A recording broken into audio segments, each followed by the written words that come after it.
Hi, Claire. Hello. Thank you so much for joining me today. No, it's Um, a pleasure. um, First of all, can I just ask you, who are you for everybody? How did music come into your life? And also, where has it taken you so far? God, those are such big questions, aren't they? I feel like even who are you is really hard to answer. So, start with who are you? I'm Claire Kohda. That's a good start. And you know what? I don't really know who I am. Um, because I guess for my whole life I've defined myself as a musician first and foremost. And yet I also write. And recently, because my book came out last year, was it last year? Yes, last year. Um, I've started to say that I'm an author first, and then I say also a musician, but that feels really wrong as well. So, so in answer to who I am, I don't really know, but I am an author and I'm a musician. And I've been working as a violinist for, oh my God, I don't actually know. Um, the beginning of my career as a violinist was very vague. And I think it was for everyone. There wasn't a point where I was like, okay, I'm now starting as a musician and I'm a professional now. It was like I got paid for something once and then wasn't paid for Yeah. several months. It's like, am I a musician now? Is that my profession or not? Yeah. And then, those jobs start kind of accumulating. And then at some point you look at your life and it's like, oh, that is what I am. But I don't know when it started. And Mhm. yeah, but I've been a violinist for a while. Um, um, and I would say as a musician, I started mostly doing exclusively classical music. So yeah, just a lot of orchestral music, usually live performances as well. And I'd say that's changed quite a lot over the last 5 years, maybe 4 years, 5 years. I think time's just gone a lot faster than, yeah, I think it's Yeah, been it's the lockdown. 6 years. Yeah. um, and now I do some live performances still, some classical as well still, but also film scores and albums, library music, that kind of thing. A lot of work for like in sessions and things like that. Um, and then live music that's both classical and non-classical as well. So it's a real mix, which is just how I like it. And I freelance, and I don't think I'd ever not want to freelance because the variety is so extreme. One day you might be playing some Baroque, and the next day you're playing with like a band to a huge audience, and the next day maybe it's just really tiny audience and it's really intimate. And um yeah, it's such a unique career, isn't it? It's Yeah. so I I sometimes I try to explain it to people who aren't musicians, and it just it's so extreme, like the difference from one day to another, like the fact that you could be faced by such a huge audience that's actually really hard to even imagine in your head. Mm. And then the next moment you're kind of having a conversation with a very small number of Yeah. people with your instrument. Yes, so that's part of who I am. And then yeah, so I also write. And I had a novel come out last year called Woman Eating, which I find really hard to describe. I'm just very bad at talking about myself, but it is a book. It's a novel, and it's about a mixed race vampire, and it's not really what you'd expect from a vampire book. It's very literary, and it's yeah, I'd say it's more about a human who just happens to be a vampire, but it kind of explores being mixed race quite a lot. And Asian heritage and cuisines. Mm. I love food. We all love food. And I also contributed an essay to East Side Voices as well, which came out last year, which is how we kind of met. Yeah, Sent me a message on Instagram. Apart from that's we right. have seen each other before. And Yeah, so we had crossed paths, haven't we? yeah, we But we played had together. never spoken to each other. Exactly. Yeah. Yeah, and then I got the East Side Voices book, and it's an amazing book. I think it's just It's it's one of my treasured possessions right now, I think. oh, And yeah, I read your um story in that, and mm, it just really, really like got me. mm. So I just looked you up and on Instagram. It's like maybe she's on Instagram. Yeah, it was such a nice message to receive. Oh, There's I'm something glad. about receiving a message about that essay from a musician. It was Mm, just, I can't really explain what it was, but maybe as a writer, it felt like that world was very separate to music. At least mhm. maybe I created a separation between the two, I don't know. Because I think my personality almost is different in both. That sounds so strange. Yeah, But yeah, I'm kind of I have to be a different person when I'm an author because I have to do a lot of like speaking events and things like that. And mm, um it's funny, but that's what we're doing now. But it's like yeah. I forced you out of your musician shell. You have to speak as a um musician. I know, shocking. But it's true. Like when you go to play in a session or something, like you could turn up and just not talk for the whole day. Yeah. I kind of like that. It's and I Yeah, mean you I all can say like imagine. things, you know, to your desk partner or whatever, but yeah, there's a kind of you do connect on a different level. Mm, And mm. so yeah, I do think I kind of separate those two parts of myself. And then there was your message in my Instagram messages, and it was like, I don't know, it was just really lovely. Oh, Um, I'm glad. those two I'm glad worlds. it didn't come across creepy, It wasn't at all. No. stalkerish. It wasn't at all. Good It for was you. lovely. It made my day. Yeah. Yeah, great. Just before we carry on, just quickly, just in case anybody's watching who can't quite see the screen that well, Mhm. I'd like to just say that I'm Mana. So I've been doing a few of these chats now, which you can find all on YouTube. I am an oboist for a wind quintet called Magnard Ensemble, and I am a Japanese female in her mid-30s with short, straight black hair. And today I'm wearing like a dark matcha green top, but you can't really see it on the screen anyway.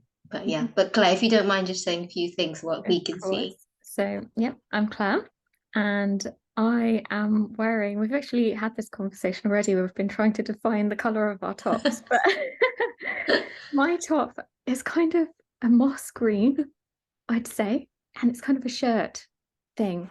And I am Japanese English, and I have curly hair, which is another thing that we were just talking about. Yeah, absolutely Um, beautiful. yeah, it's quite wild and yeah, that, that's the word to describe it, I think. Wild. Yeah, no, that's perfect. But I don't think he looks that wild. I think he looks very I am quite relieved. I think it's like just having. elegant. Like he Thank looks you. like, do you know, I don't know if it is a compliment, but it looks like a bouquet of like roses. That's so nice. It does, it Thank really you. does. You know, like when the roses have like really like multiple layers of petals. That's really lovely. Looks like that. I like that. Thank I you. love it. I absolutely love it. Oh. But anyway, I'll stop chatting you up now. Um, so how were the lockdowns for you? Because obviously this project, which I've entitled Jibun, which means self in Japanese, which is my mother tongue, um, um, it came about during the lockdowns because everything stopped, didn't it? And I had more time to actually think about things that I usually push aside to the back of your mind. And that's how the idea for this project came about. So lots of good things and lots of bad things for me in lockdown, but I think it's probably the same for a lot of people. But where were you? How was it? So I was at home, and I remember the last thing I did so vividly, because it became such a huge memory in my mind. I could remember absolutely everything about it, and it was a session at Air Studios, and it was Max Richter's Voices, which I feel like was a really beautiful way to actually finish, even though I didn't know that everything was just going to suddenly end. But it was really beautiful. And after that, there was nothing suddenly. And, I remember getting emails. I think it was LCO, London Contemporary Orchestra, cancelled a few things. And it was kind of, the cancellations were going maybe until like the next couple of weeks, maybe even like the beginning of the next month. We were like, oh my God, this is really crazy and scary. And it was only like a few weeks, of cancellations. And then we got an email. It was so scary. I remember the email was like, so it looks like we're not going to be able to do anything for like the next year. Yeah. And I just remember texting everyone that I know through that orchestra, just being like, what the hell is happening? Like, Yeah. what do we do? Yeah.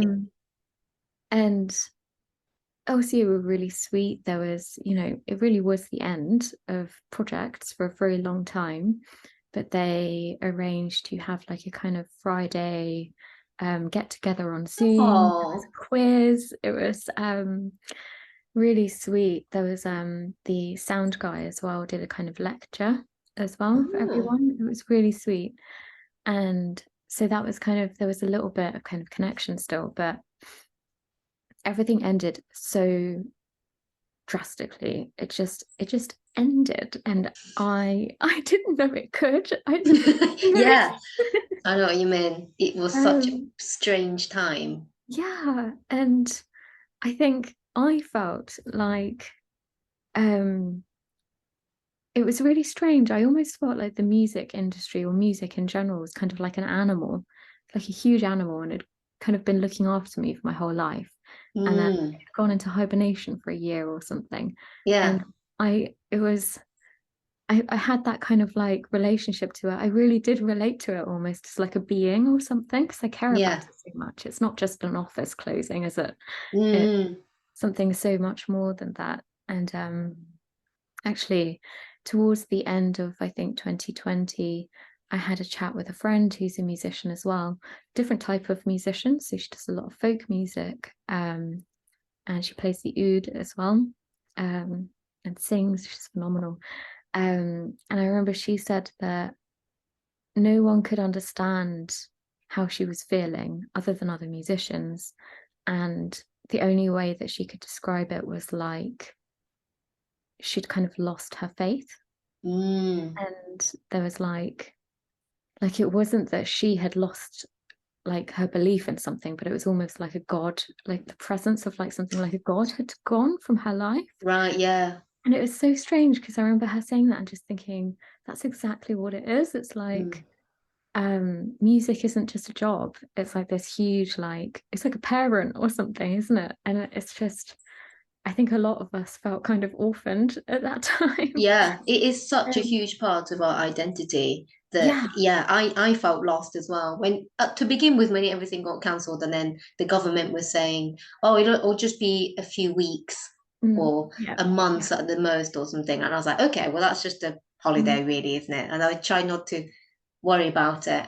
But then when it dragged on, I yeah. really felt lost. I was Yeah. like, that's why I started thinking about this project. Well, not this project specifically, but the idea for this project started because I was like, who am I? The question I asked you at the Yes, beginning. exactly. Now that I'm not performing, Yeah.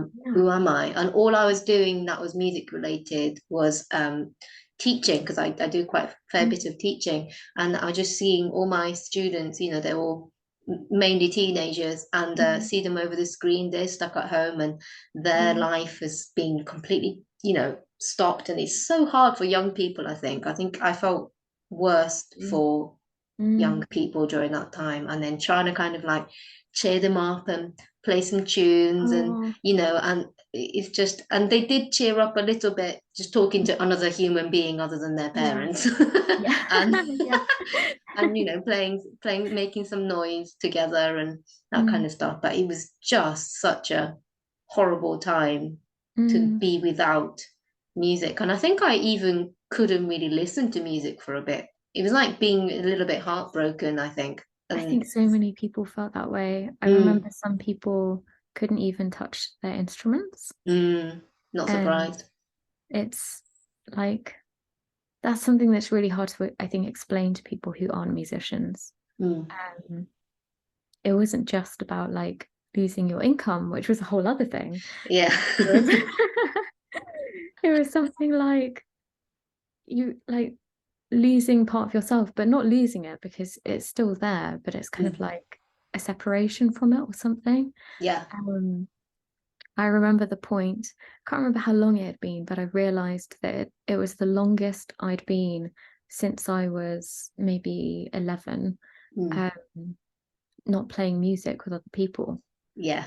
Yeah. And I remember I was just kind of sitting on the sofa. I think I was just watching something like Buffy, and it Yeah. hit me.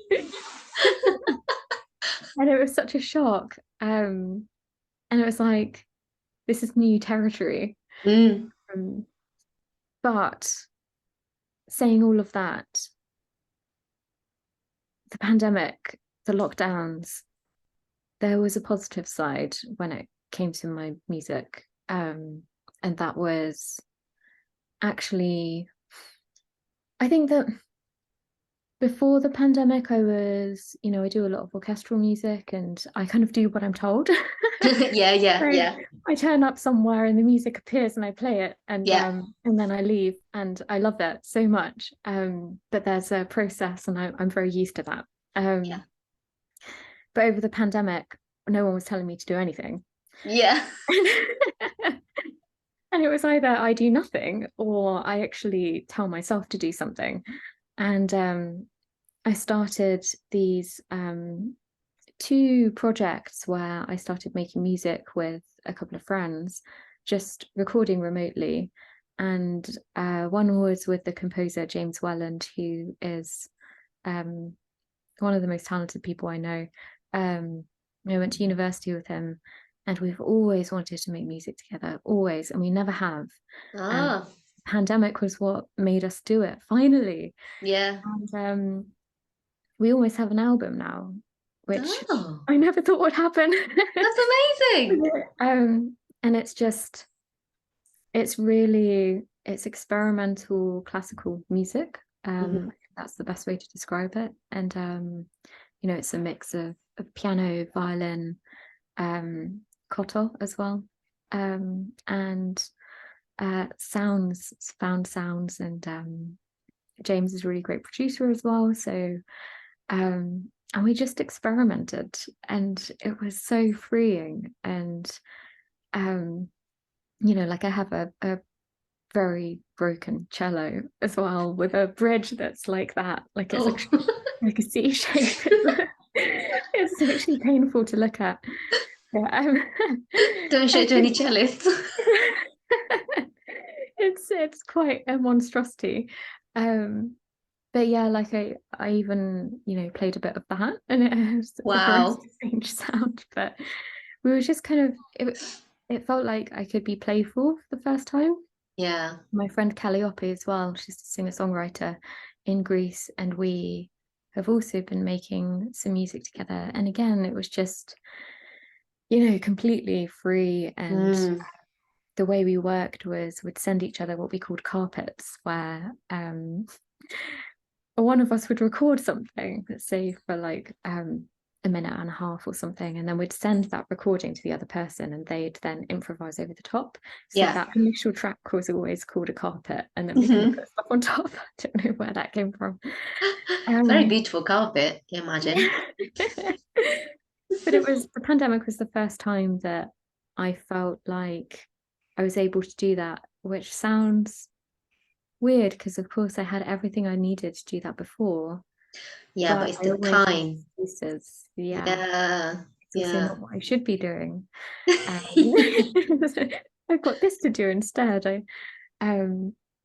Yeah, so that was a big change, and it was a positive change. And I think it's actually changed my relationship to my instrument and also to performing as well. Because I think before I was so I'm quite an anxious person. I'm like an anxious performer, anxious person, just anxious constantly. I think a lot of us are as musicians. That's the thing. I didn't think other musicians were.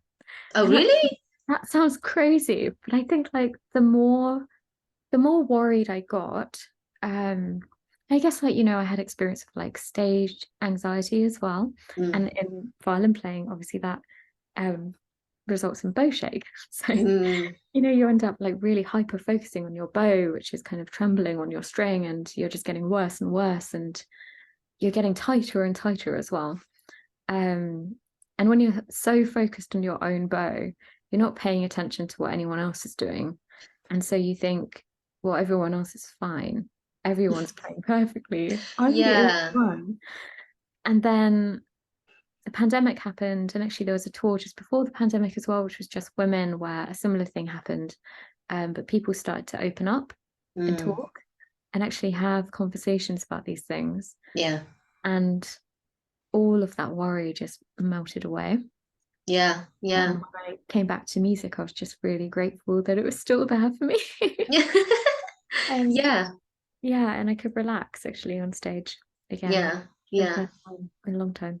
Yeah, absolutely. Yeah, because before we started recording this for everybody to watch, we were talking about that balance between um just being just in yourself, but also communicating with the audience. And for your particular situation, you're also an author. So we're talking about the difference between being aware of the reader as you write and being aware of the audience as you perform, and how there's this fine balance of, because I think that especially live music is really about sharing that experience in the space, like there and then. It's such a like deep human connection, and self-expression, and we get something back from the audience as well, because they definitely add to the energy of the room.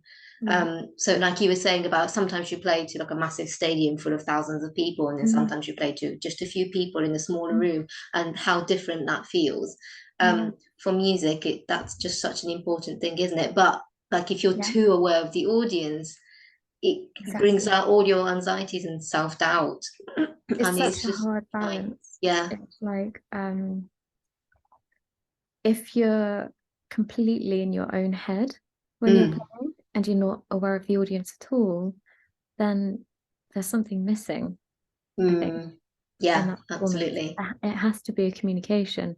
But at the same time, like you say, if you let too much of the audience in, and that's the only thing you're aware of, it's almost like the little you in your head that is actually producing the music kind of gets like shoved into a corner and made really small and Yeah, yeah, nervous. that's true. Yeah, Yeah. and To it's take it to another extreme, because of the lockdowns, and everyone got quite savvy with making videos and doing Zoom calls such as this, etc. But the current trend, when I don't know if you ever do orchestra auditions, Claire, because you're busy enough as it is.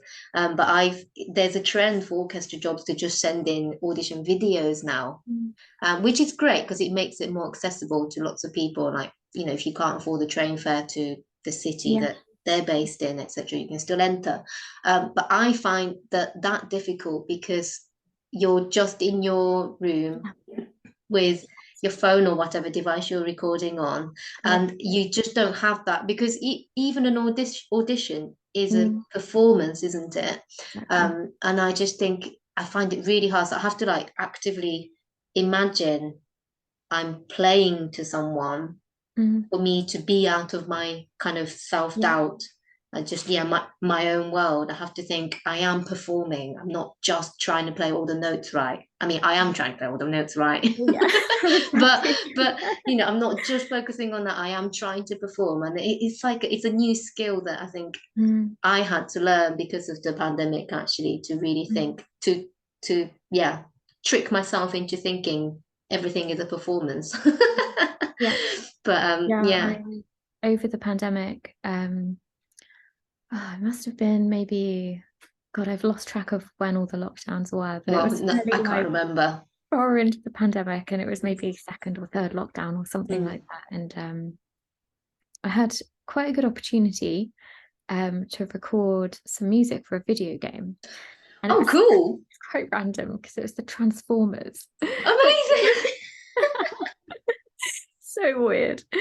And I was recording the violin line, and I was so happy, thinking like, oh yeah, so I'm going to be essentially doing a session again. It's like what I love doing, and um, I said yes, and it was probably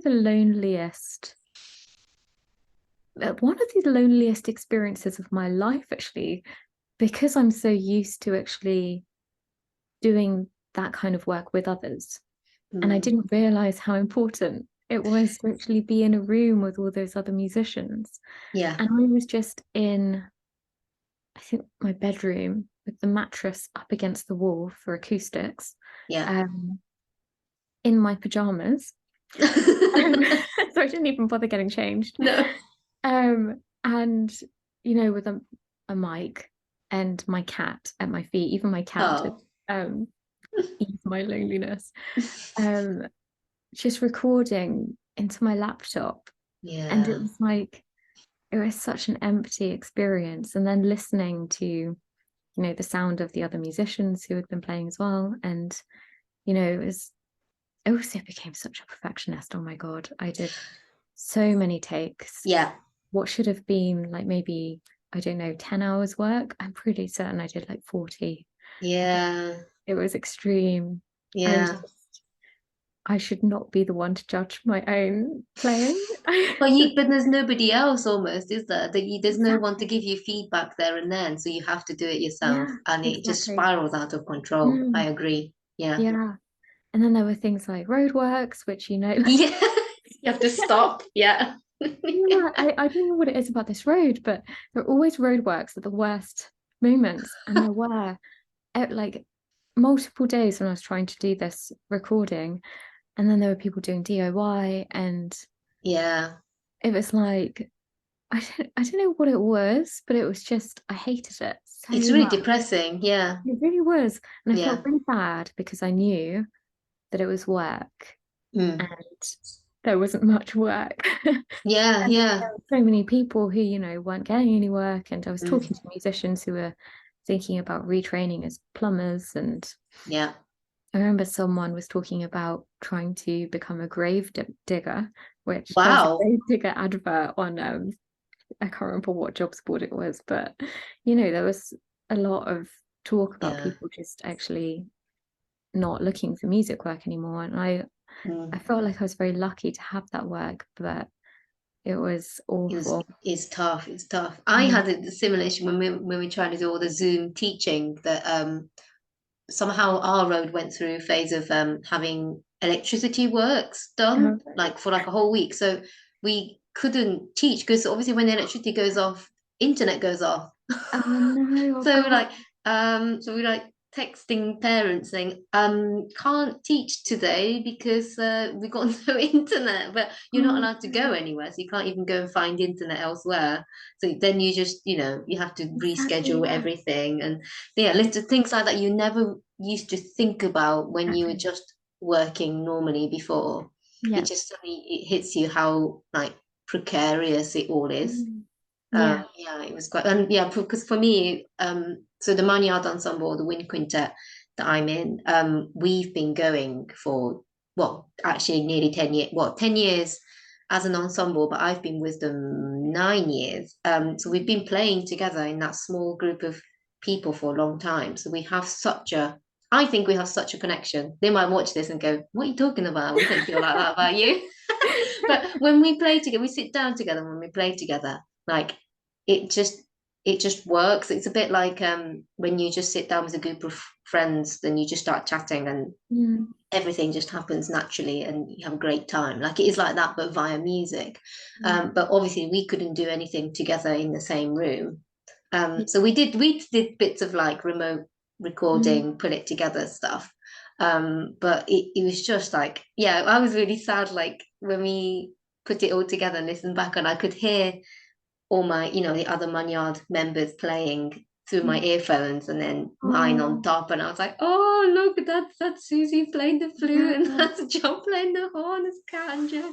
And it was like, it made me miss them like more than not doing it. It was quite a strange sensation. I agree. I really understand that. It's kind of, you end up, you miss them as humans already, you miss your friends, right? Same as everyone. But then there's, God, it's so hard to put into words, isn't it? There's a different kind of connection with music. Because you kind of bear yourself. Talk about it, so we don't. We're just used to having it. And that's it. Yeah, absolutely. Which is funny because we've never talked before, but I feel like I know you because I've seen you play. Yeah, that's true actually. Yeah, we have like we know we can relate to each other, like without actually having to do the whole small talk of like exactly. Oh, so what films do you like?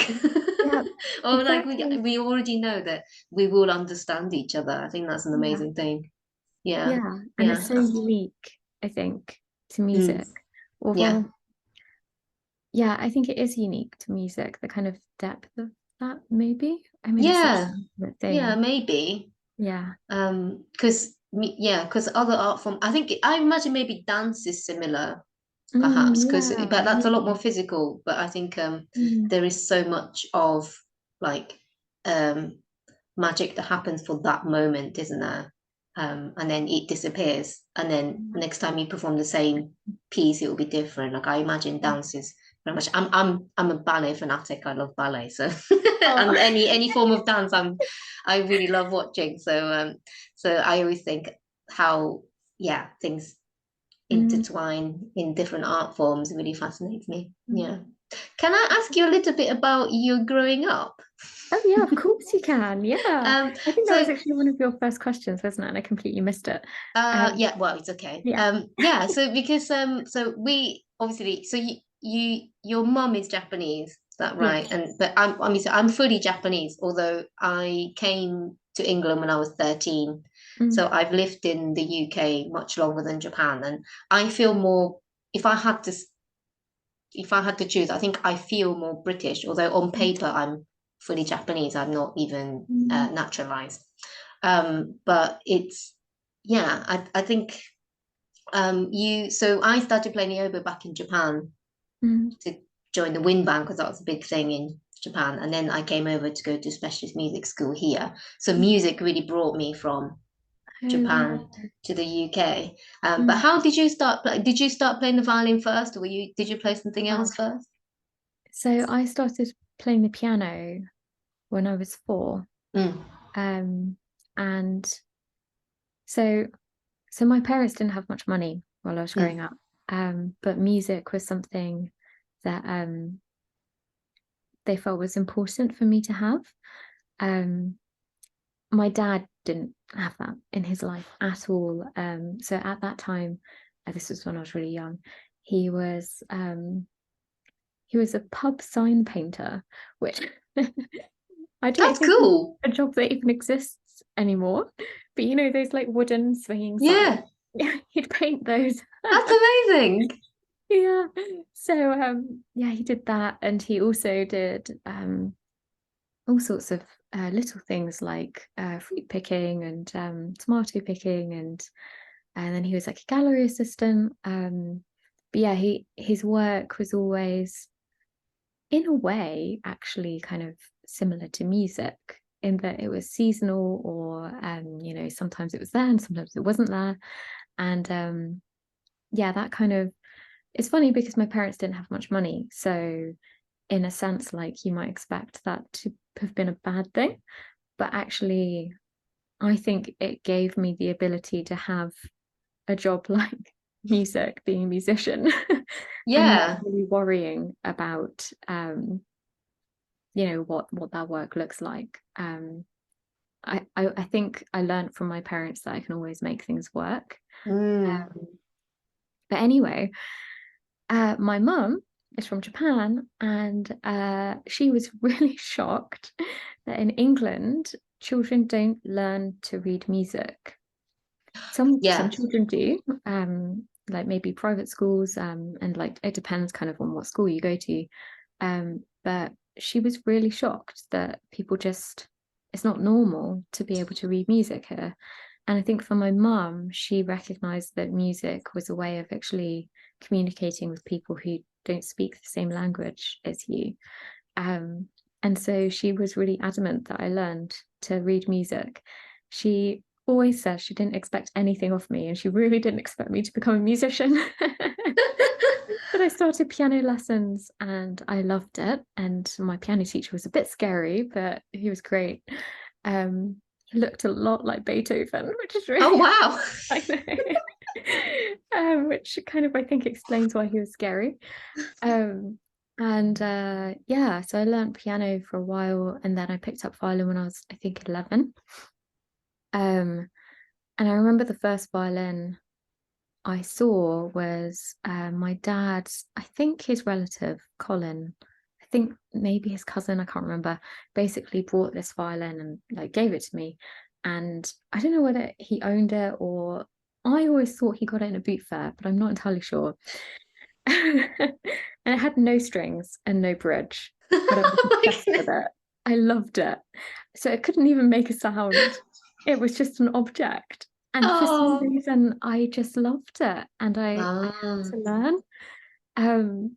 And obviously, it was completely silent. I mean, I could probably tap it like a drum, but that was it. And so, yeah, I started learning the violin. And then when I was 14, I got into junior department RCM Mhm. and started going there, discovered that I was not that good and had to relearn all of my technique. And it was awful starting again. It was painful. I remember my teacher, who was actually Japanese, Eri Koni. Oh, okay. And she was wonderful, really, she's a Oh. lovely woman. But I remember having to play Twinkle Twinkle Little Star. And oh my God, it's awful. Just to like relearn how to hold a bow, you know? And Right. Gosh. it was torture and I hated it. Wow. And It's sometimes I amazing regret you saw it through though. That I you know I'm so glad I did, but Yeah, yeah, that's amazing. That's it was yeah. hard. But yeah, relearning technique was probably the worst thing. And I Yeah. remember I could see the Royal Albert Hall out the window and I was Yeah. playing Twinkle Twinkle Little Star. It was awful. That's really interesting because to begin with, I was self-taught on the oboe. Really? Yeah, Okay. so my story is this. I wanted to join the school wind band Mm, because my primary school that I went to, it was just a state school in Tokyo, but they had a really good wind band that went to regional competitions and that. mm, And my mom has always really loved classical music. So I grew up listening pretty much only classical music. mm, So I definitely wanted to join the wind band. And I went to the music teacher and said, I'd like to play a woodwind instrument, please. And he said, mm. okay, well, what would you like to play? And I said, maybe the clarinet. Because when I was I was about 9 or 10 then, and I was like, well, the flute isn't really woodwind because it's made of metal. So, so I was like, I must learn the clarinet. That's so It funny. must sound nicer because it's made of wood. That's like my thinking. But my teacher just said, oh, we've got lots of clarinetists already, but I have this box in the music storeroom with something called an oboe in it, and no one's open for 10 Oh, years. Shall we try it? wow. Yeah, so he just got a read from somewhere and a little book that kind of tells you the basics of like how to hold it and what you do with Mm, your lips. Just so yeah, oh my he God. just played the piano himself.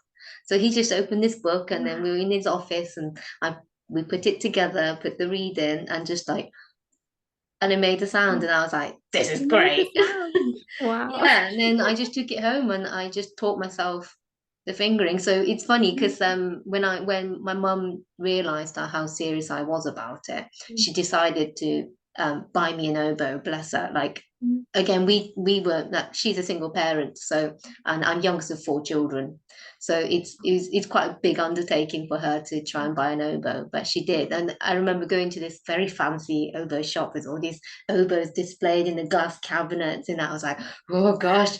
And then they brought out this oboe for me to try, and then I started playing it, and then they were like, that's not the right fingering for F. I was like, Wow. oh, that's F sharp you're playing. You need to do this for F. And then they just taught me, and I was like, oh, wow, yeah, that actually plays in tune now. That's so funny. Yeah, so I can totally relate with that. Yeah. It is Yeah. such a, but yeah, again, I was determined. Well, I mean, I don't think I was like actively determined. It's just I knew that I needed to be doing this, so I Yeah, just carried same. on. That's Yeah. it. Because I wasn't really determined either. Strange. Once I was at the Royal College of Music, I was kind of like not miserable, but in that kind of teenage way, I was like, why am I here? Apart from all my friends, it was so wonderful in many ways, but my violin lessons, relearning technique, were just they felt like such a slog. Mm. And yet I knew that I had to do it. Mm. And I knew like I could never give it up. It was Mm. so weird. I just knew. And so Mm. I kept going, got through it, thank God. And um, but yeah, it was a struggle relearning all of that. It was a big struggle. Yeah. Yeah. And then just I remember having piano lessons, and my piano teacher was great. And I'd finish playing whatever I was learning, Chopin or whatever, and then the next student would come, and I think she was 9 and playing the same piece as me better. And it was like, wow, this is another world. It was Yeah. not what I was used to at all. But yeah, so then when I was trying to decide what to do at university, I had like a kind of existential crisis of trying I to bet. decide what to be. And I applied for art college. I applied for to study English, and I applied for music, because you could actually do all three because they're different systems. Oh, right. I see. Music system wasn't UCAS. I don't No, remember it what was it it was was. QCAS, wasn't it? Yes, yeah, it was. Yeah. And the art one was different too. And Oh, then English was the standard UCAS, so I did all yeah. three. God, you must have done like hours of just It applications was in your absolutely sixth form. ridiculous. It was ridiculous.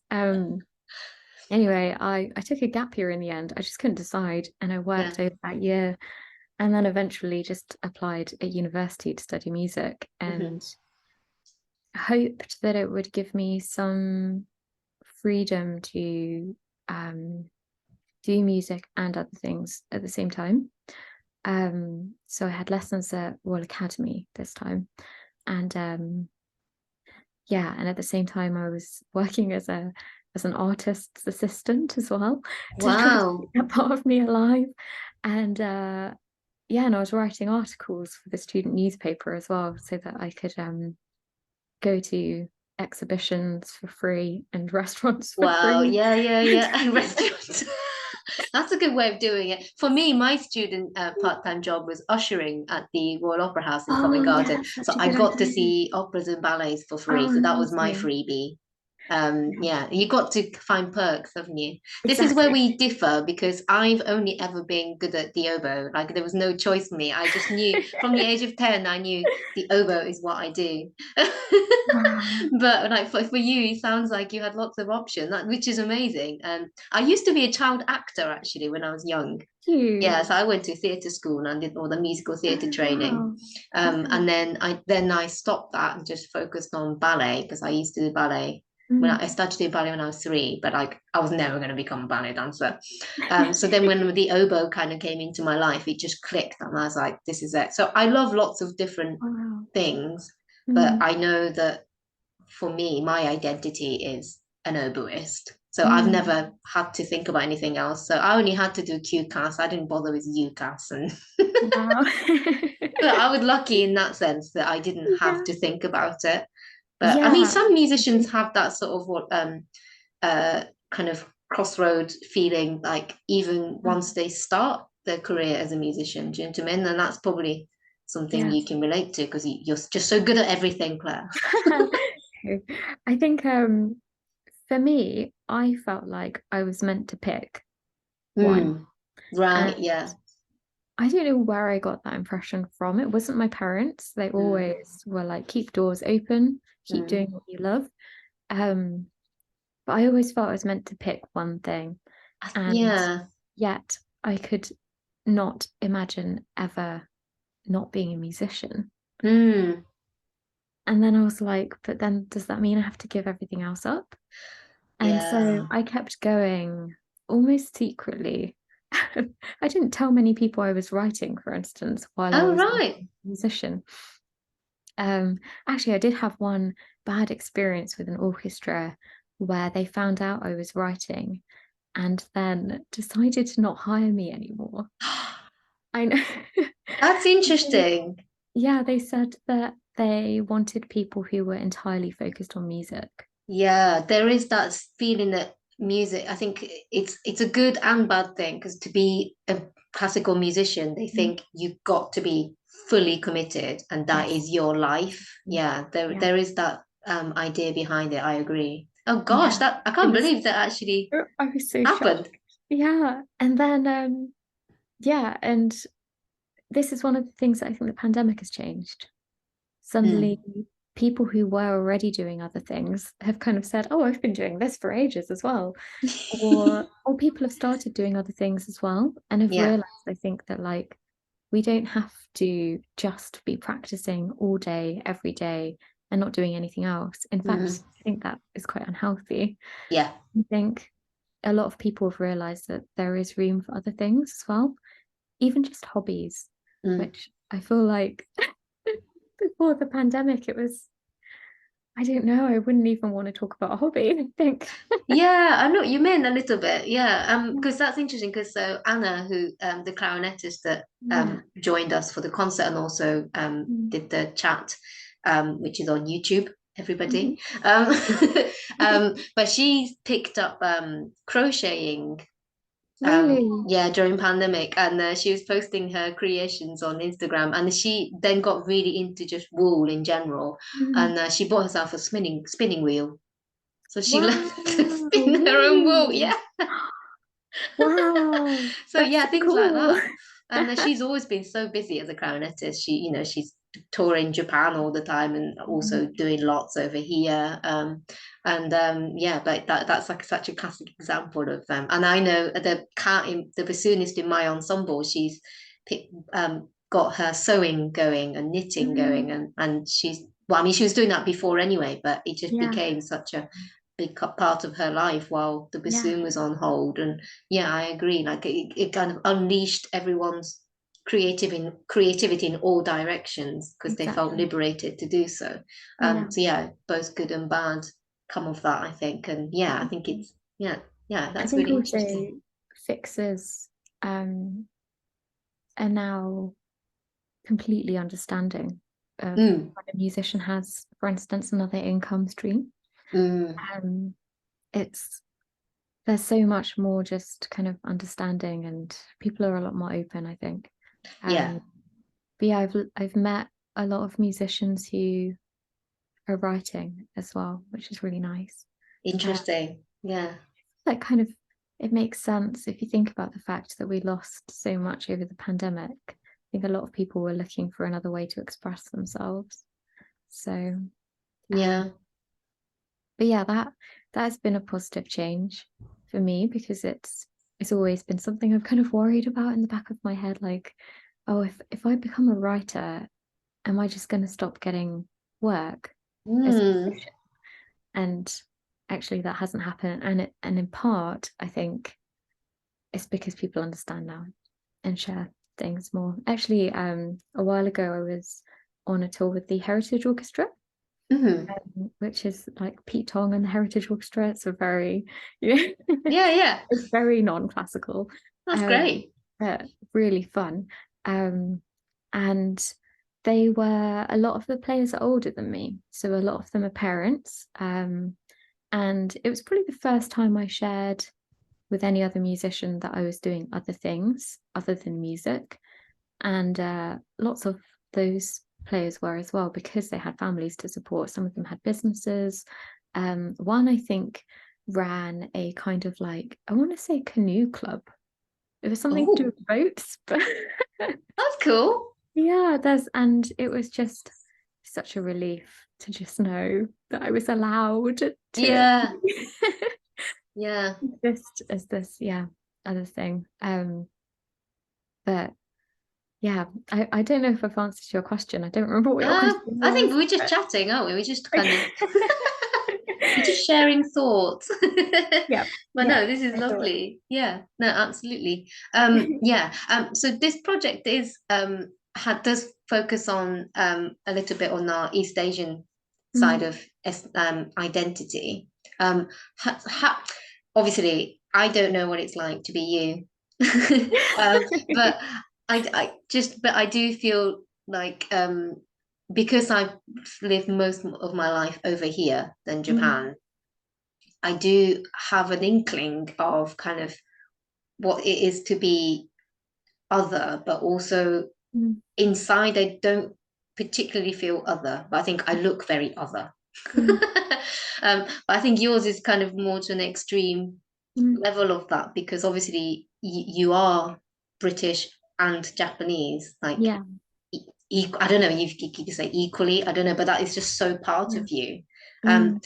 How does that have any um, impact on your personal and professional life? Like, is it something that ever kind of you were aware of? I would say, so growing up, I definitely felt different, or like I didn't necessarily, it's quite hard to find the right word.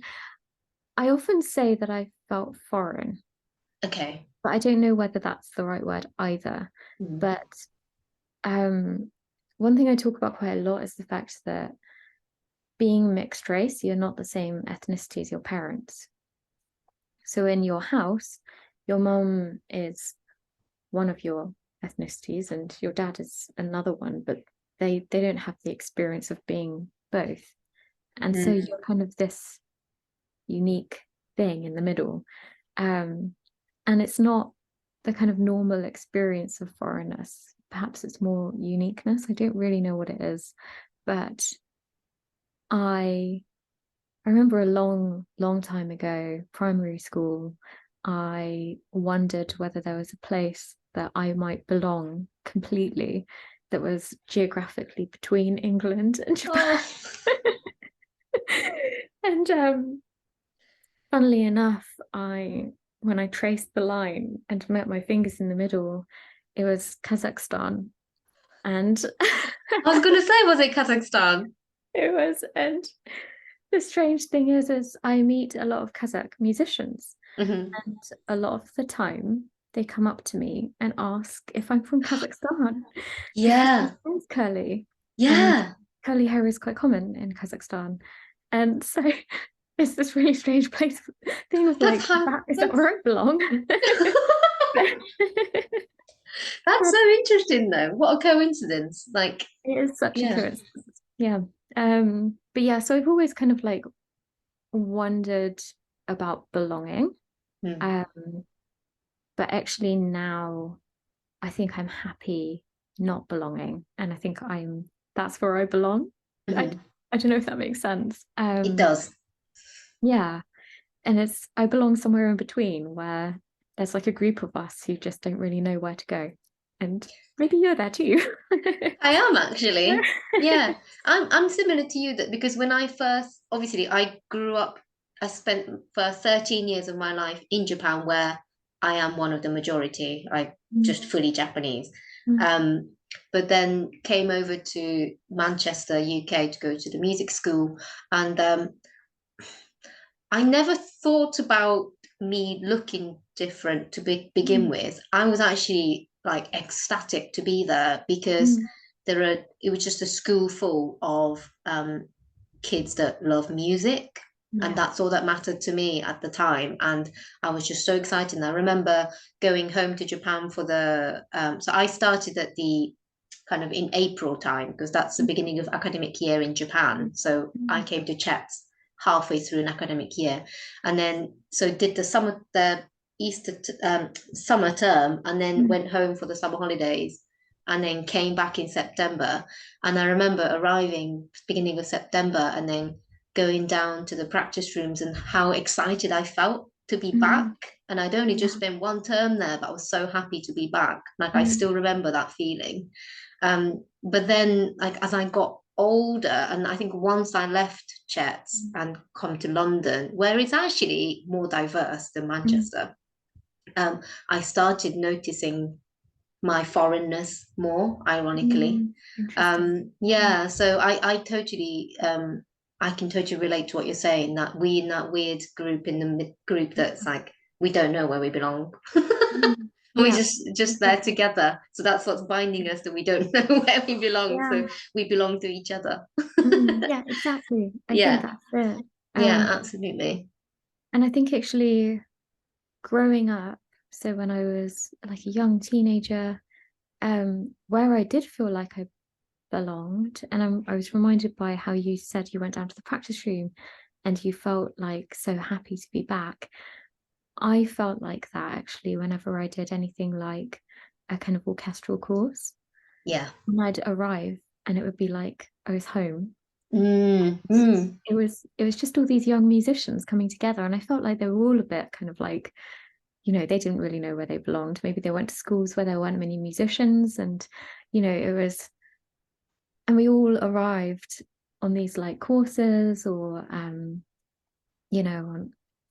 orchestral courses or whatever, and we felt like a family or something, like we just automatically connected, comfortable around each other.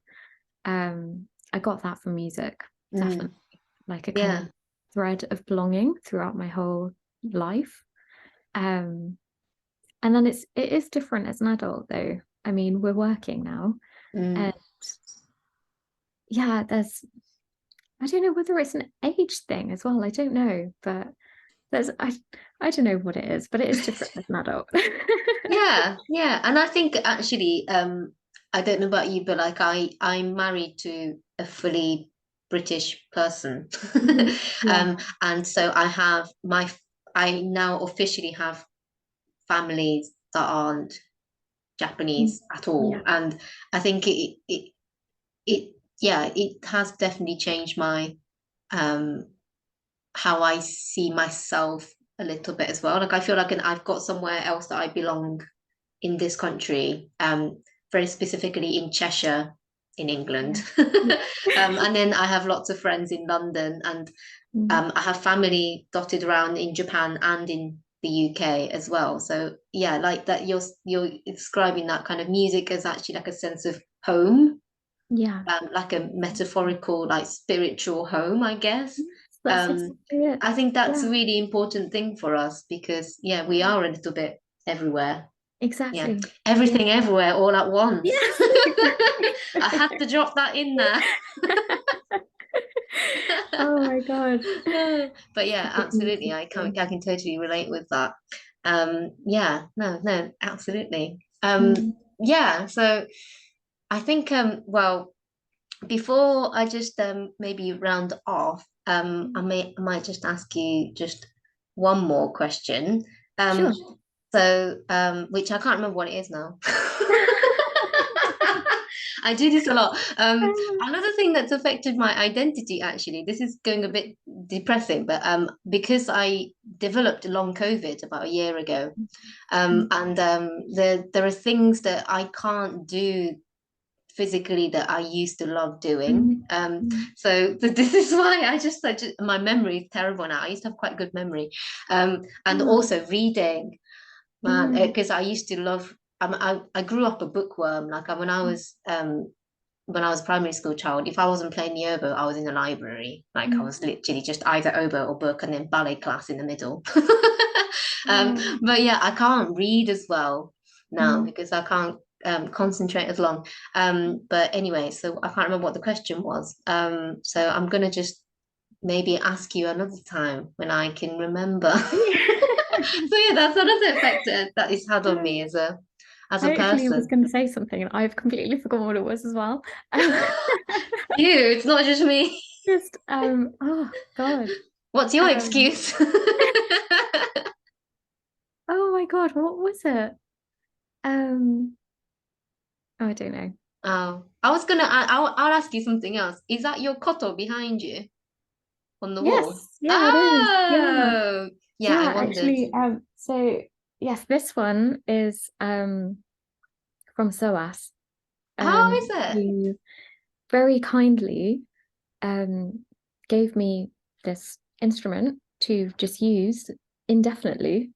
And occasionally they email and say, "Have you still got the koto? Are you still using it?"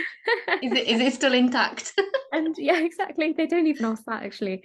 And I just say, "Yep, I'm using it." And then like a year later they email again, and um I'm That's not amazing. paying to own it. I don't think they even know where I live. Like, they just But they trust just you. trust me with it. And it's a beautiful instrument. It's But just how have you had lessons on the koto, or are you just teaching yourself? I have. I had lessons with a really lovely, quite eccentric Japanese woman in London. And she wanted to teach me how to sing as well, in the traditional way. Yeah, So different. And I wasn't very good at that, but and yeah, the lessons they were good. So I mean they were great. She's a great teacher. And I was kind of, learning technique, and it was very much structured like how I'd always learned instruments. So very kind of like we start with this piece and we'll learn that, and then we'll, turn the page and it will introduce a new technique and we'll mm. do that. And then there'll be a concert at the end of the month with all my students, kind of thing. Hmm. And there was something that wasn't working for me. And I realized that with this instrument, I wanted to have a different relationship to it. Yeah. I wanted to come at it freer, I think. Mm. Um, and it was quite a big decision because I felt like I should be learning in this kind of very prescribed, quite rigid way. I felt like that's how you learn an instrument because that is Mm. how I've learned my instruments. And yet at the same time, because that's how I've learned my instruments, I now struggle to, for instance, improvise on the violin. Yeah. Yeah. And I struggle to kind of find freedom in the violin, which is like, that's been such a long process of kind of trying to, you know, dismantle all these kind of insecurities I have about, you Yeah. playing wrong or something. Yeah. Yeah. Yeah. Which has Yeah. come from an education in music that's very rigid in that way. And so this is quite a long story, but No, I love it. I decided to stop having those lessons. And I went instead to a woman in Oxford a couple of times who was a piano player. So she trained at academy and then went to Japan and picked up the koto. And she improvises a lot. And she does a lot of work with kind of jazz musicians. And Mm. it's like a very different take on the instrument. So I Mm. went there and she taught me some of the technique, but we also improvised together. And I just knew that I had to come at it from a different angle, completely different angle. And I think Yeah. actually my mum's friend in Japan, Megumi, who is lovely, and she's like, if you don't learn from a Japanese person, you're not a real koto player. Mm.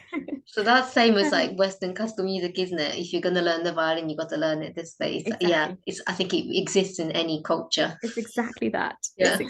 exactly the same. And I know that like I've probably felt the same way about the violin in the past. Like if you don't learn in this way, then Yeah. you're not a violinist. Yeah. It's Um, like authenticity, isn't it? exactly. Yeah. And I think like I've been trying to undo that for so long. Well, not undo it because I still want to be able to play well, obviously Mm.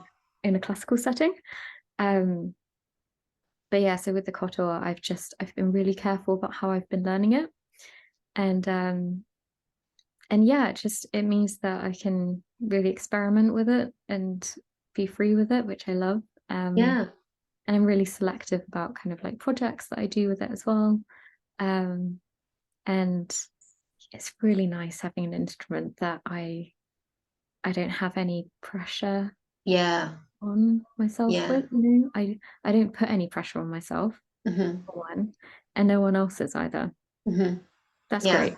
That's Yeah. great. And Why did you choose to pick up, like, try the koto? Like, I mean, there are millions of different instruments in the world that you can pick from, but I know. why not even just Um, within, Japanese, but like it's quite well, that was interesting. part of that. I wanted to learn a Japanese instrument Okay. to kind of um to kind of understand doesn't feel like the right word, but to kind of explore, I guess, a sound from Japan. Mm. And to kind of see how, like, sometimes I think of myself as like this weird little creature that lives in my body somewhere. And I don't understand it completely. And then I put things in front of it. It's like a weird experiment. Like, let's Yeah. see Well, if that's it what likes people do to with do this. babies, isn't it? They put Yeah, like, exactly. there's a doll. Do you want to play with it? Exactly. And so it was kind of like putting this Japanese sound, this Japanese instrument in front of this creature, which is myself, to see what it kind of like awoke or how it reacted or something. I don't know. Yeah. Yeah. And whether I had a sense for it as well. But I mean, ultimately, it's an instrument. It's the Yeah. same. Yeah, it's Music is music, I guess. exactly. Yeah. And That's really interesting. um, all those kind of like boundaries between like this is a Japanese instrument, this is a Western instrument. Actually, I saw them before, but now they're not there. It's just Mm. it's Oh, just a that's very big great. string instrument to Yeah, me. no, that's really good because Yeah. so the concert that we did at beginning of February in Manchester as part of the project, like I invited a shamisen performer who, yeah, Mm. to perform a set in the middle, and oh, it was great. Like it's amazing to hear Wow. shamisen live. Oh my So God. you'll be able to watch it online soon. Yeah. But it's Comes in. yeah, it's just because I invited her because I found her on Twitter during the pandemic as well. We just kind of, algorithms, I guess, and we had Mm. mutual interests, whatever, and then that's how we found each other. But strangely, it turns out she used to come for her shamisen lessons every week in my neighborhood in Tokyo. Really? Yeah, how Oh my creepy is God. that? Wow, crazy. Yeah, but she's now based in London. But yeah, so reason I wanted her to perform in our concert was similar to you. I wanted to see what I would feel to have something so very Japanese Yes. as part of a performance. And like actually on the day I realized actually I just like it. It's music. And Exactly. I just consuming it as just Exactly. another piece of music. Yeah. I didn't suddenly start crying because I was Yeah. homesick or Yeah. And none of it's that. weird.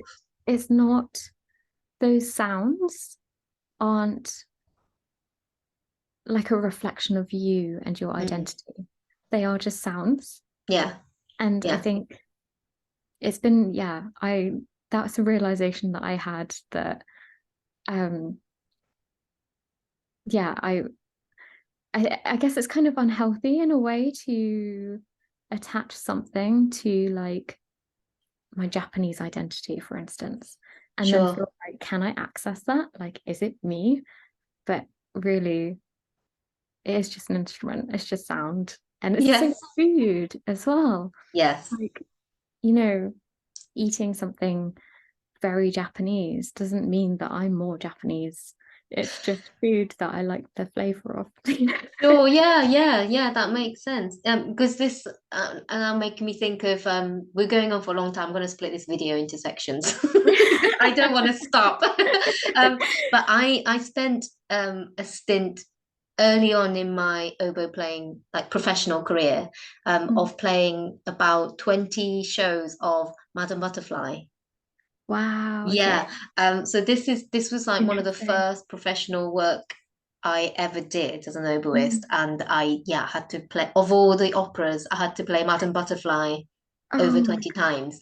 oh my So oh, it's, but at the time I didn't actually think much about it. I just mm, thought it's just another Puccini opera. mm, But then, like, thinking back, I think things were niggling at me, mm, but like I was just ignoring it. yeah. Because I still remember one of the kind of I mean, they didn't do anything wrong to me. Like, Mm, I know it's just another piece of art, and obviously there are things you can do to make it more um appropriate, not like more enjoyable for more yeah. people. Mm, But at the same time, I know it was written when it was written, and it's mm, whatever. I have issues about it, but I also understand that it's not that black and white. mm, Um, but I remember doing like a schools performance where the loads of kids, local kids, come into the theatre, and they talked about the story, the opera, and the production and the music a little bit, as well as performing bits of the opera. And I was just sat in the pit. Obviously, I'm the only Japanese person probably in the entire theatre. oh my God. Um, and they were talking about how they were making it as Japanese as possible, which is fair Mm, enough. They're talking about the kimono, and they're talking about the kind of physical gestures and some of the musical elements of it. And I just sat there thinking, oh, that does annoy me a little, but I couldn't yeah. work out why, because they weren't being like Mm, horrible about it. They were just explaining yeah. their design and Mm, creative process. But I was just sat there just feeling really uncomfortable, and I felt like, I mean, nobody would have been looking at me at all, but I felt mm, like that people were looking at me. mm, Although I'm just sat in the pit, no one can see me. yeah. But I can yeah, really I just remember, understand. like, I feel like I'm supposed to say something or know something or have Yeah. some sort of input just because I'm Japanese. Mm, Yeah, so that's just like, just that talk of like, just because there's a Japanese instrument doesn't mean like mm, you're supposed to have some sort of weird. deep connection with it. Yeah, like I think that really resonated with me. Like it Mm, really describes how I felt doing those bottom butterfly shows. yeah. I can't believe that was your first experience. Oh my God. Yeah, that was quite intense. Yeah. But I think like what you talk about kind of feeling uncomfortable Mm, in that setting, but not really having any language to express that in yeah, is something that I have felt until very recently. And I think only very recently have we really had anything like a community. yeah. I don't think we would have been talking about any of this even 4 years ago. No, absolutely not. And I don't think I'd have the language to talk about anything. It's almost like the thoughts were there and the uncomfortable feelings were there, but they didn't attach to anything or something. I don't know what it was, but Yeah, yeah. I just these assumed it was just conversations me. just weren't had. Yeah, Yeah, exactly. yeah. And Yes. it was very lonely, um, I think, for a lot Mm, of people. Um, and now things are changing and like we mm. can talk openly and people are listening. Um, yeah, I feel like the UK has changed a lot for people of East and Southeast Asian heritage for the Yeah. last, yeah, over the last I 5 years. agree. I agree. Because there's these terms, aren't there? There's the model minority and the invisible minority. Yeah, And I think, yeah, I don't know. The fact that I know those terms now, that they're like fairly regularly used terms, is yeah, already a revelation. It's like I exactly. hadn't, yeah, I remember first seeing the term model minority, and I thought, oh, I don't actually know what it means, but I can actually guess what it means. And Yes, then you because we read into it felt and you're like, yeah, things sorry? before. Because I think we've all felt things before. We've felt Yeah. kind of like the result of that kind of thing, Mm, of that kind of stereotyping, but it's never had a name. mm, And now it does, and suddenly everything is like, oh, it makes sense. And it means that we can look back at things like that Madame Butterfly era and and we can look back and actually kind of like name why we were feeling uncomfortable and understand it. And yeah, it's so different now. And I think it's kind of, I feel really glad that these kinds of conversations are happening for the sake of younger musicians as well, younger people generally. Because in music, I feel like the model minority stereotype is actually quite extreme. In ways. And I think, you know, there's, I can't remember who it was, but there was someone at the Royal College of Music who said that it was like it was a horrible stereotype that basically said that East Asians had great technique but no expression. And I remember just kind of going over my head or something. I don't know, I don't think I said anything. I don't think I even really thought of myself as Asian. I kind of like floated up and was just like, I don't know. Like, and then you just kind of ignore it and you move on. But now it's like this thing that I think is so awful for him to have said that. And it's how many years later? I don't know. Many years later. And that's, I think that has been a kind of stereotype in music for quite a long time. That I think and hope. I've actually experienced that. I've had some feedback that said I've had instances when I've had several instances where I've been overlooked for opportunities, which happens to anybody in music, obviously, because it's such a murky waters, isn't it? Like in music, like what you like and what you don't like, and who gets to work and who doesn't, whatever. It's all very vague anyway. But like there are some instances that were kind of, they're just their feedback or their reasoning for me being overlooked were things like, oh, you just didn't come across very passionate about music.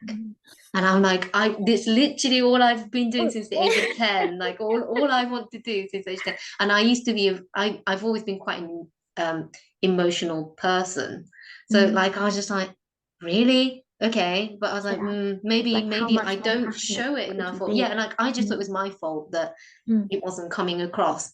And I had people like actually say to me, to my face, how surprised they are that I can play some like Beethoven really well.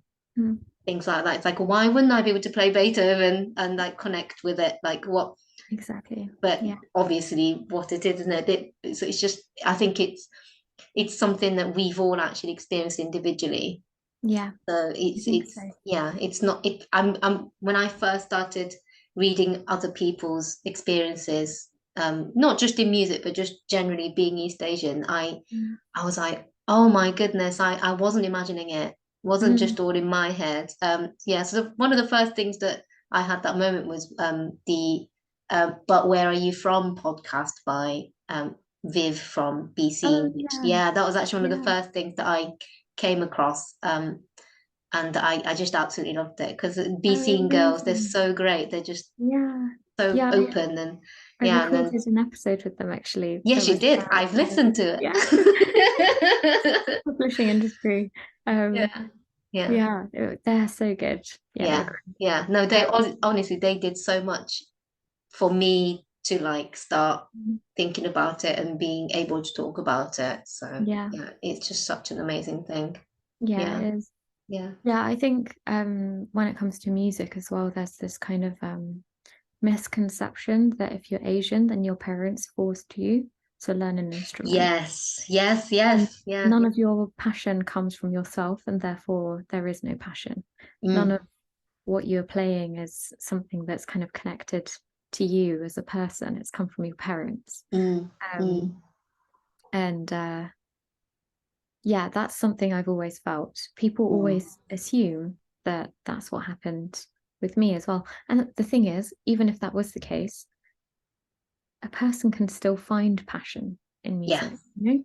Yeah. And yeah, I think a lot of people do automatically just assume, oh, my mum must have just forced me into it, kind of thing. But Yeah. I think actually my mum was just really shocked and probably like, oh God, now we're going to have to actually like take her places and Yeah. Absolutely. and I think that's why there's the stereotype of East Asians having really good technique but no expression. It's like we've learned it like it's like a maths problem or something. Yeah. Yeah. I think that there are people like that across the world from all Yeah. ethnicities, obviously, Yeah. who really are doing that. You know, they do want to play and they're learning the technique just to kind of tick a box for their parents. But yeah, I think because of the fact that we are East Asian, that is something that we almost have to like prove wrong. Yeah. Yeah. I And agree. Yeah. The other so thing is they a lot of the time they assume you're wealthy.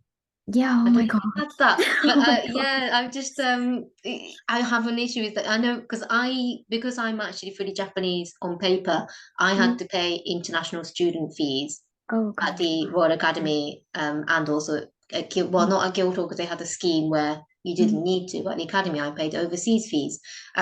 So I am very privileged that I could go there, and my parents did help with the fees, and I also have bursaries and some awards, but I work part-time jobs like throughout my student years.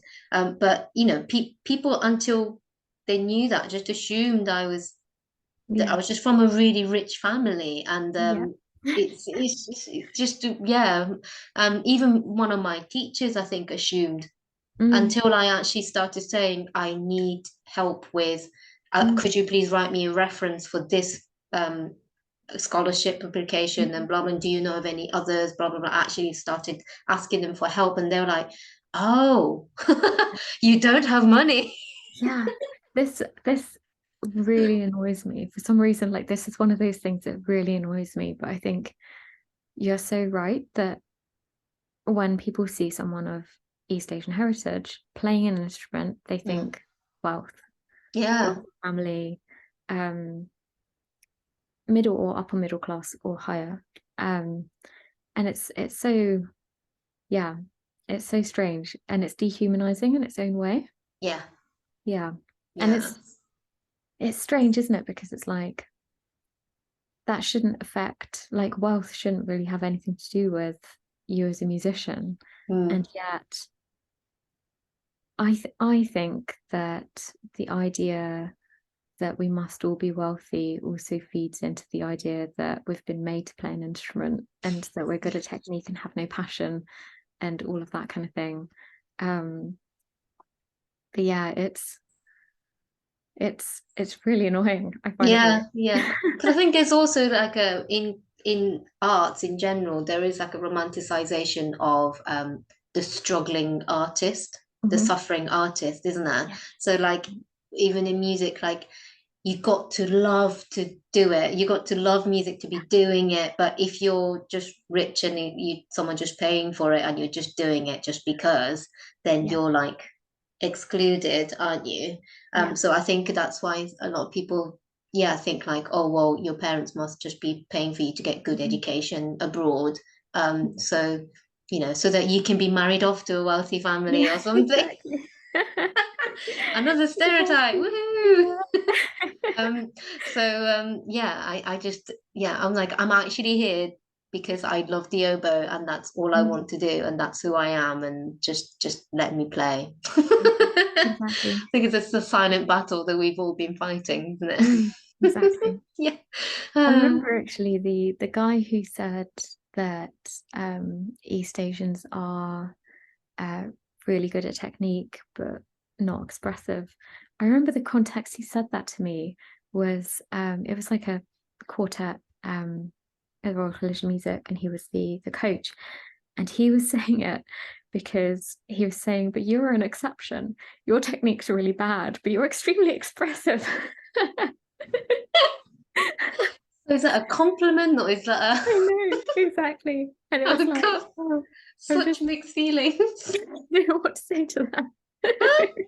Yeah, Oh, I've heard of a similar story where an East Asian peer at a music college was in an instrumental class. So uh, just they're all performing one by one in front of each other, but it's all one instrument. And the professor who was taking the class said, so this East Asian girl performed her piece, and then but I think others had played before her, and maybe it was a technical class. I'm not sure what it was, but and she played, and then the professor just said, "Well, she can play really well, and she's from the East Asian country. I'm going to try and keep an anonymity here, but one of the East Asian countries, like, why can't you all play it?"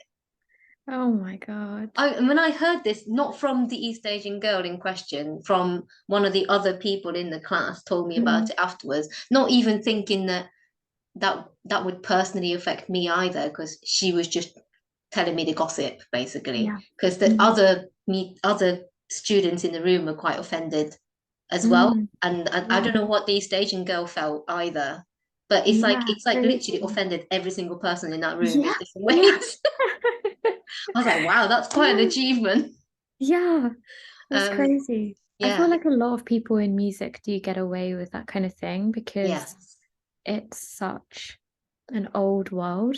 Mm, Um, and there are still people kind of teaching in that world who are a lot older, from another generation, from like a very old generation, mm, um, and still very respected because they're wonderful musicians. And it's so different to like an office, for instance, where the older you get, probably you'll be given less tasks and then eventually you'll retire. With mm. music, there's so much, it's almost like you mature and Yeah, you're like yeah, a really great cheese at the end, but also yeah.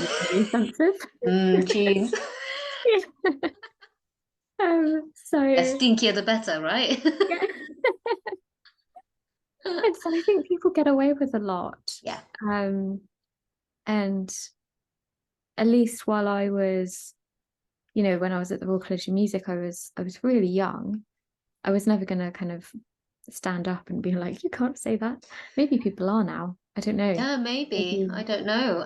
It'd be changed. nice if people were, It but would be, but mm, then I know what it's like to be a really young musician and to really respect the yeah. people teaching you. And also you do need to be careful with who you upset, or Yeah, do you know what I mean, or that potentially exactly. upset, because it Yeah, unfortunately it is very much about who you know in exactly. this business, in a good and bad way. Like, you say you've been collaborating with your friends that you've been wanting to do Mm, for years. That's because of who you know. So that's a mm, positive thing. But sometimes it's like, if you don't know the right person in certain fields, you're not going to mm. get far. Like, you do need to be quite savvy with Yeah, networking. yeah, So yeah, it is really difficult to stand up and say, I don't think you should have said that to like exactly. someone with authority, because that could actually just affect your career Exactly. even before you Yeah, yeah started. yeah. Yeah, While it's you're still a tricky. child. Yeah, yeah, That's the thing with absolutely. music, isn't it? Your career kind of starts really early Yeah, before you're getting paid.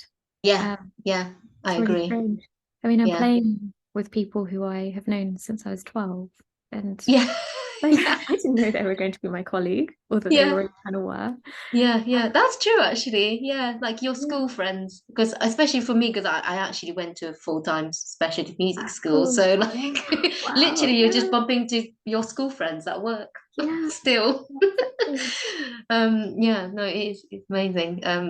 Yeah, Yeah. what I find the funniest is because I do a fair bit of teaching, and in Mhm. schools obviously the kids address you by your surname. So I have to like address some of my school friends, or like friends that I have from Yeah. elsewhere, by their surname in Yeah. front of the kids, and I find that quite strange.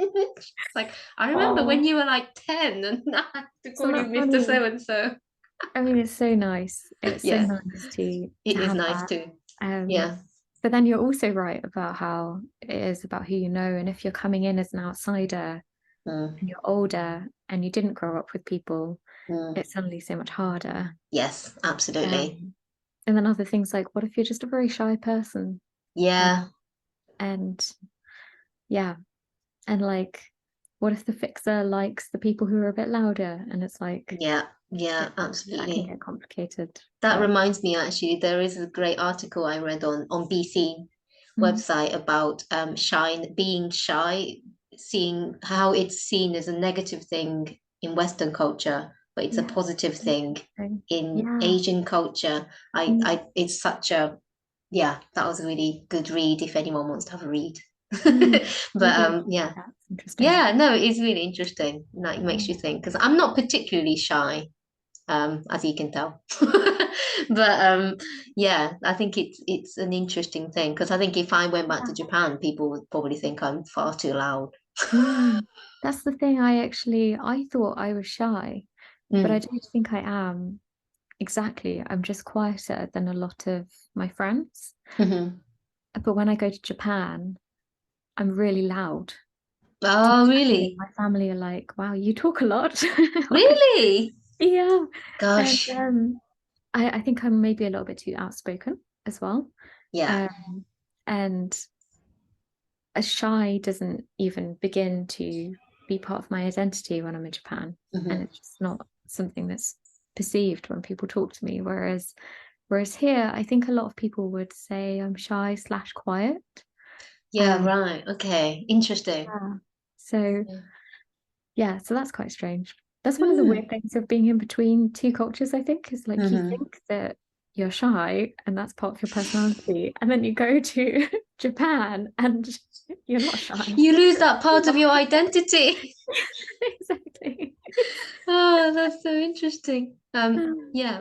Anyway, I should let you go because I've kept you long enough. I've just had such a nice time chatting.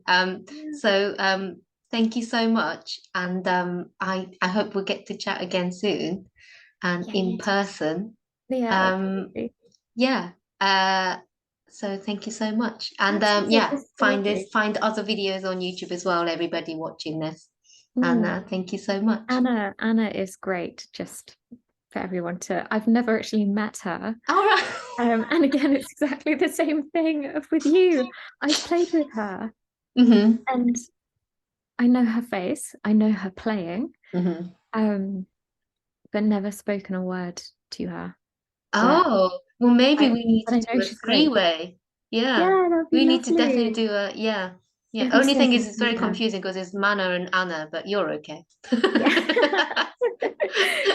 Yeah, with Anna, I think the first time I played with her was probably 10 years ago. And yeah, I've seen her around a lot, and there's something really great about her. So yeah, no, absolutely, I agree.